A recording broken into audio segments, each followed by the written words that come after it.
Alright, so best way to look for chests, Keen Eye's ability on Outlander. When you hit something 5 times with your pickaxe, it triggers in the zone. Notice the little chest icon, she's now all sparkly and shit. So look at the bottom of the character though, you see that little green flashing circle? A lot of people don't know about this, so you just need to glide by buildings. You don't need to go inside and up into the attics all the time. Just glide by them and look for that. That green circle is indicating that something of common value is nearby. What we're looking for is something like a purple glow. Purple glow would signify a possibility of a tier 5 or a 6 chest or a safe, something more valuable that would be in the building nearby. Now, if you take out your gun, it will de-trigger the in the zone effect, so you have to re-trigger it by hitting something 5 times again.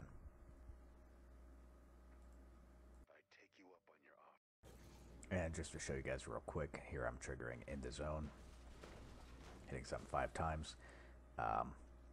That's been triggered. I'm walking around or on your hoverboard, either one. I see a purple glow around my character, around the feet. If you see that, that means that there's maybe a tier 4, tier 5, or tier 6 chest nearby. If I go away from that, you know, it goes away. As I get closer again, just to show you on the hoverboard, you'll see it appear. You gotta pay attention to that, so I know that there's a valuable chest or maybe a safe nearby. And the thing about these 5 or 6 chests and safes is that if you do find them, they have a chance of dropping a cache, like an evolutionary cache, or you know, a schematic cache. So, you know, if you do get it, sometimes it's a nice idea to announce that there's a tier 5 chest or something, because if there is a tier 5 chest, if you get everybody buy it, then everybody gets credit for it. So here it is. It's not tier 5, but you know, we'll take it anyway.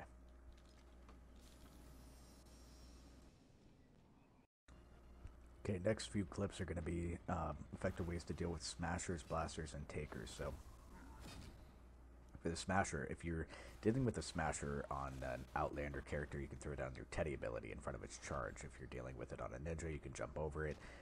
Any close combat like assault or trying to melee it, notice how if I am in front of him, I'm locked into his smash thing. If I was trying to reload my weapon here, like you see me do, I would never be able to reload it. He would just continually keep smashing me, and then if I was out of ammo and I needed to reload, I'd never be able to kill him. So running towards his big claw, like right towards it, and circling around him like that will evade that smash and allow you to reload and take him out.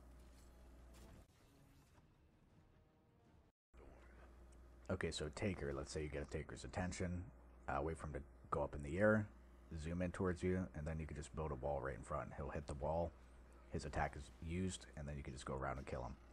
Same thing with blasters, guys.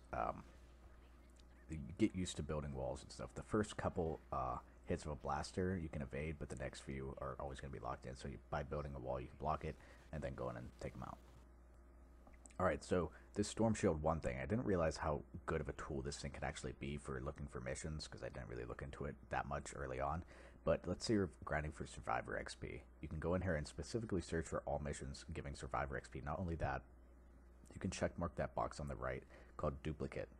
That'll show everything that's giving 2 times or even 3 times, and in some case 4 times Survivor XP. The only other way to actually find that out is to go into the mission itself, open up the tab, and see if it is actually giving that amount. So this website is incredibly useful for anybody that's trying to farm a specific type of XP, like Hero, Schematic, or even Survivor, most importantly. So, you know, use this as a tool to help you find the most effective missions to grind for whatever you're trying to get.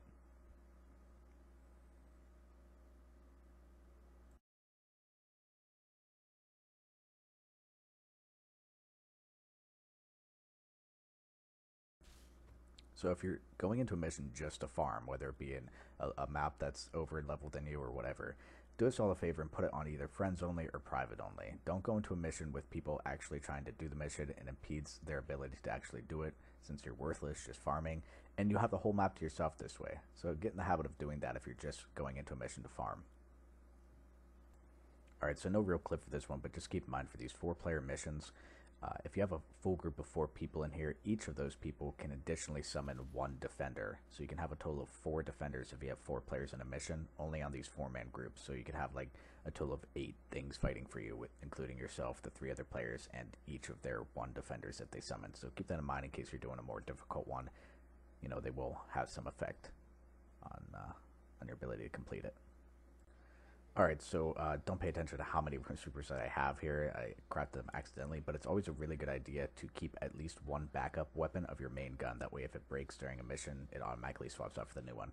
Okay, so ignore this clip, it has nothing to do with what I'm about to say, but if you're in a mission that has a mini-boss, as long as players are near it, when it dies, they will have the ability to get the cash. If they're not, then they won't. Also, you don't need to actually pick up the cash when the mini-boss dies. If you can't get to it, don't worry, you'll still get it at the end. Alright, so if you didn't already, check out my video on creating effective trap tunnels.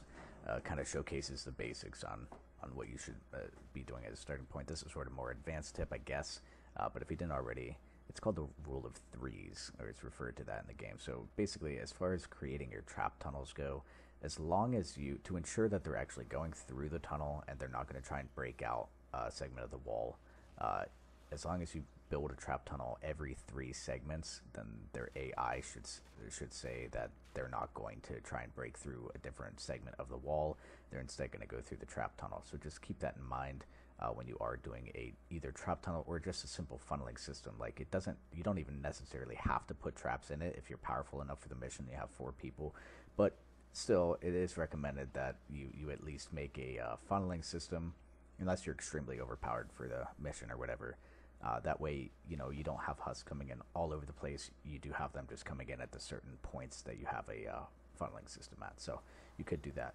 So hopefully this helped you guys out with some tips. I'm kind of running out of information. So, but anyways, check out the Discord for our community in the description below. I am also streaming on Twitch. So the best way to get my stream times is to also join the Discord actually. And I'll do like... spin the wheel prizes and stuff like that occasionally, so you can check that out. And hopefully this helped you guys, and have a great day.